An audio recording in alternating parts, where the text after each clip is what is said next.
네, 많은 남자분들이 창세기 1장 1절을 읽고 그게 믿어지지 않아서 성경을 덮습니다. 실제로 제가 그런 경우들 많이 봤거든요. 태초에 하나님이 천지를 창조하시니라, 이 구절이 잘 믿어지지 않아서 여기서부터 걸려서 성경을 덮고 넘어가지 못한다라는 이야기를 많이 합니다. 근데 오늘 저희가 이제 말씀을 읽었던 에베소서는 이 이전에 있던 기록들이 기록되어 있습니다. 하나님께서 세상을 창조하시기 이전에 어떤 마음을 가지고, 어떤 계획을 가지고, 어떤 의도를 가지고 이 설계하셨는지, 설계의 목적, 설계 도면에 해설이 기록되어 있는 것이 에베소서에 담겨 있는 말씀입니다. 그리고 하나님께서는 이 말씀의 구절에 이런 표현을 쓰시는데, 이 말씀이 비밀로 감추어져 있었다라고 이야기를 합니다. 비밀이라는 것은 누군가에게는 드러나야 되는 것인데, 그것을 깨닫지 못하는 사람에게는 감춰져서 이해할 수 없는 내용이지요. 그런데 이 비밀이 밝혀지고 드러나면 이런 내용이었구나 라고 하면서 한 번에 확 받아들여지는 그런 의미를 가지게 됩니다. 그래서 오늘 에베소서 3장 6절에는 이제 뜯어보면은, 이 구절을 뜯어보면 세 가지 약속으로 드러나 있게 되는데, 첫 번째 약속은 어떤 게 있냐면 함께 상속자가 되는 것, 이것이 6절에서 나오는 첫 번째이고요. 두 번째는 함께 지체가 되는 것, 그리고 세 번째는 함께 약속에 참여하는 자가 된다, 이렇게 얘기를 합니다. 그래서 이 함께라는 단어가 3번 나오면서 비밀이라는 표현을 사용하고 있는데, 이 비밀이 이 세 가지다 라고 우리에게 이야기하시죠. 이것은 그러니까 하나님께서 우리를 창조하시기 이전부터 그런 계획, 도면을 그리셨을 때부터 이미 감추어져 있고 하나님께서 그렇게 만들려고 하신 것입니다. 그래서 첫 번째로 우리가 함께 나누려고 하는 것은 함께 상속자가 되게 하셨다라는 뜻입니다. 여러분, 상속자가 어떤 뜻이죠? 좀 이렇게 편하게 이해를 하면은 유산을 받을 수 있는 사람, 이렇게 좀 편하게 이야기를 할 수 있을 것 같습니다. 여기서부터 이제 우리가 금수저, 은수저, 흑수저가 나오고 다이아몬드 수저가 나오는데, 저는 좀 이렇게 흑수저의 삶을 살다 보니까 유산을 물려받는다라는 뜻이 사실 저에게는 크게 와닿지가 않습니다. 적어도 유산을 물려받을 때에는 많은 분량을 물려받아야지 어떤 유익이 있지 않습니까? 그런데 이 상속자라고 했을 때 상속을 받는 사람이 적어도 이 상속을 주는 사람에게 어떻게 보통 부르게 되냐면, 이제 우리는 아버지라고 부르게 되죠. 아버지라고 부르니까 적어도 상속을 받을 수 있는 기본적인 권리가 있습니다. 저희 집에 자녀가 2명 있는데요. 이 녀석들이 자꾸 저에게 집에 오면 아빠 밥은, 이게 첫 번째 표현입니다. 그리고 두 번째 표현은 맛있는 거 없어? 이게 두 번째 표현입니다. 그러니까 요약하면 맛있는 거를 내놔라 라는 표현이죠. 그러면 이제 제가 얘기하죠. 언제 나한테 너희가 맡겨놨냐 라고 얘기하지 않죠. 그러면 이제 주섬주섬 맛있는 건 냉장고에서 꺼내서 요리를 해주고는 합니다. 그리고 또 얘기를 하죠. 옷 사달라, 핸드폰 사달라, 그리고 컴퓨터는 왜 좋은 거 안 사주냐, 여러 가지 요구들을 합니다. 그런데 뭐라고 얘기하지 않죠? 내가 나와 무슨 상관이 있길래 나에게 요구하느냐, 이렇게 얘기하지 않죠, 여러분?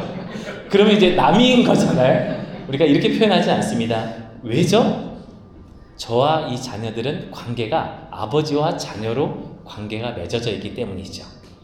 하나님께서 우리를 예수님 안에 있으면, 그리스도 안에 있으면 상속자가 된다라고 우리 얘기하였는데, 이 상속자가 가지는 가장 중요한 의미는 하나님을 아버지라고 부를 수 있습니다. 여러분, 하나님을 아버지라고 부른다라는 뜻은 여러분 무엇입니까? 하나님께서 우리에게 좋은 것들을 주려고 준비하셨는데, 이 준비한 좋은 것들을 자녀에게 주시려고 하는 것을 우리가 받을 수 있다라는 뜻이죠.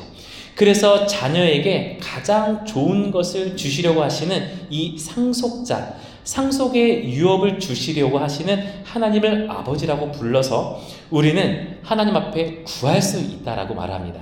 그래서 우리는 구하면 하나님 앞에 때로 필요한 것들을 구하면 하나님께서 주시겠다라고 우리에게 말씀하십니다. 때로 우리가 필요한 것들을 찾으면 주님께서 우리에게 찾게 해주시겠다라고 이야기하시고요. 너무 급해서 문을 두드리면 문을 열어주시겠다라고 이야기를 합니다. 제가 군대에서 이제 저희가 군대 가면 좀 배고프죠. 제가 전경 출신인데 이제 새벽역이나 이제 좀 배고플 때가 있어요. 근데 제가 입초에서 근무를 했었는데 그 이제 앞에 보통 이제 사람들이 오면은 처음에 입초에서 이렇게 사람을 푹 이렇게 구분하게 됩니다. 그런데 이제 거기서 잠깐 슈퍼가 그 앞에 있어요. 그런데 보통 이제 저녁 시간이 되면 문이 닫혀 있는데 가서 막 문을 두드립니다. 그러면은 갑자기 이렇게 문을 열어줘요. 그러면 이제 배고프니까 뭐를 좀 사가겠다라고 이야기를 하죠. 근데 보통 때는 닫혀 있는데 문을 막 두드리면은 이렇게 졸린 눈을 하고 일어나가서 문을 열어주세요. 마치 이것과 같죠.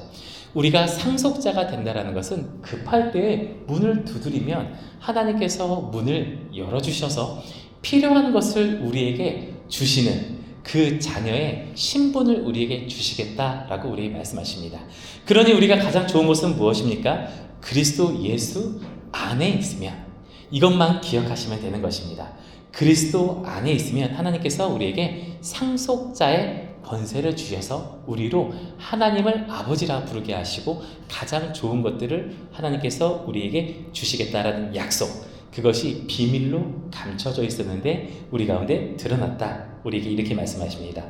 두 번째로 우리가 이 구절에서 찾을 수 있는 두 번째 표현은 함께 지체가 된다라는 표현인데요. 이 지체가 뭐냐면 이제 사람이 몸을 좀 보시면 될 것 같아요. 옆에 계신 분 이렇게 몸을 잠깐 이렇게 보시면은 네, 안 쳐다보시고 싶으실 수도 있어요. 머리가 있죠. 그리고 몸이 있어요. 그리고 팔이 있고 다리가 있습니다. 사람의 존재는 머리부터 해서 몸과 팔과 다리가 있어요. 하나님께서 우리를 이렇게 지체가 되게 하셨다라고 하시는데 여기서 가장 중요한 의미가 있습니다. 무엇이 가장 중요하냐면 이 몸에서 우리 사람에서 가장 중요한 곳이 어디죠? 물론 이제 심장일 수도 있지만 적어도 머리가 없으면 존재할 수가 없잖아요.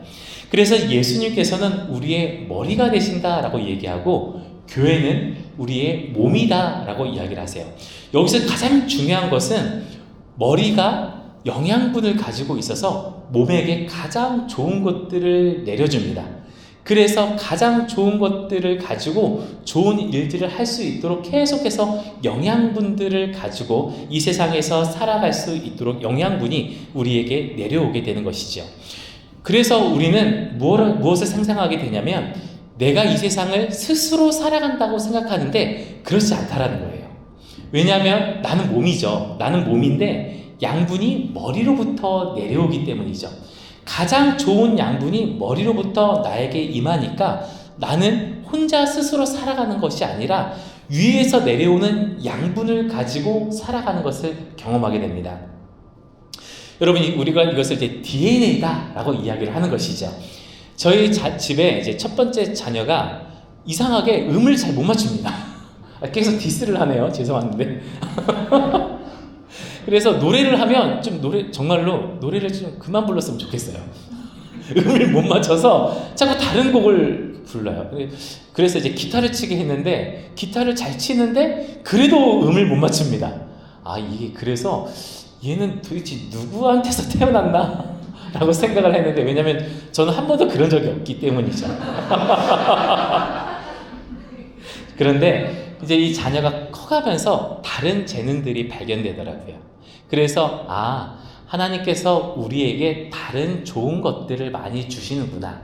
때로 작은 것 하나를 못할지라도 우리가 예수님 안에 있으면 하나님께서 우리에게 이것을 우리는 이제 은사라는 표현을 하는데 선물이라고 얘기를 합니다. 보통 하나님께서 우리에게 각 사람에게 위에서부터 가장 좋은 선물을 우리에게 주셨구나라는 것을 발견하게 되는 것이죠. 그러니 우리는 힘들게 혼자 살아갈 필요가 없습니다.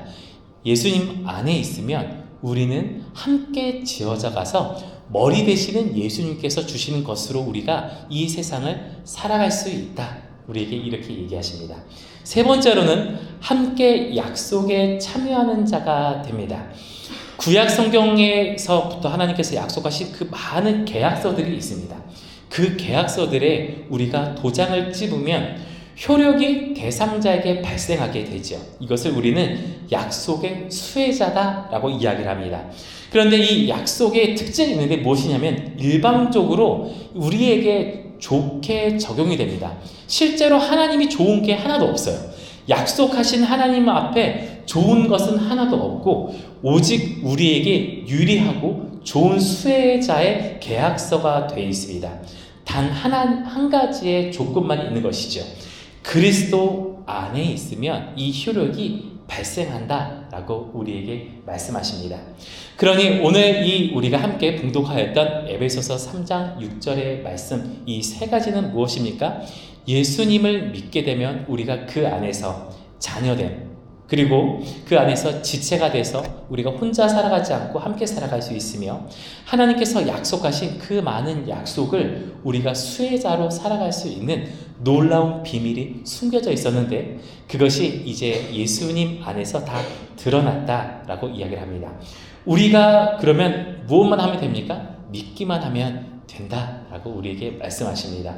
이것을 에베소서에서는 뭐라고 표현하냐면 새로운 길이 열렸다라고 표현합니다. 이전에 이런 길을 사람들이 알지 못했습니다. 예수님 안에 좋은 길이 있는 것을 알지 못했는데 새로운 길, 상속자의 길이 열렸다라고 이야기합니다. 너무나 간단하죠. 단 한 가지 하나. 이 표현을 이제 우리 담임 목사님께서는 매직 워드라고 표현을 하는데 그리스도 안에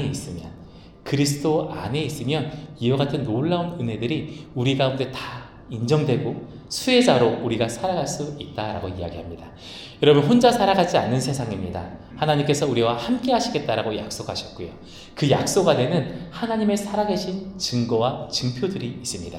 그 증표를 발견하는 사람이 있고 발견하지 못하는 사람이 있을 뿐이죠. 그 증표를 발견하여서 이 세상을 혼자 살아가지 않고 놀라운 은혜로 살아가는 저와 여러분 되시기를 축복합니다. 기도하도록 하겠습니다. 하나님 감사합니다. 하나님께서 우리에게 그리스도 안에 있으면 상속자가 되고 함께 지체가 되고 함께 약속에 참여하는 자가 된다라고 우리에게 약속하셨습니다. 이것은 창세 전부터 계획하신 하나님의 의도이며 설계이며 목적이었습니다. 비밀로 감춰져 있던 것들인데 이 비밀이 드러나서 우리 모두가 이제는 그리스도 안에 이 매직 워드만 우리가 기억하면 이 모든 것들을 우리가 혜택을 누리는 자들이 되었습니다. 하나님, 우리는 이 발견한 좋은 가치를 포기하지 않습니다. 좋은 가치들 향해 발을 내딛고 새로운 길을 열어주신 주님 안으로 오늘도 우리는 달려가겠습니다. 직장인 예배에 오신 모든 분들 축복하여 주시고 기름 부어 주셔서 하나님께서 준비하신 가장 좋은 것들을 경험하는 그 축복을 반드시 경험할 수 있도록 기름 부어 주실 줄 믿습니다. 감사와 영광 올려드리며 우리 주 예수 그리스도 이름으로 기도했습니다. 아멘.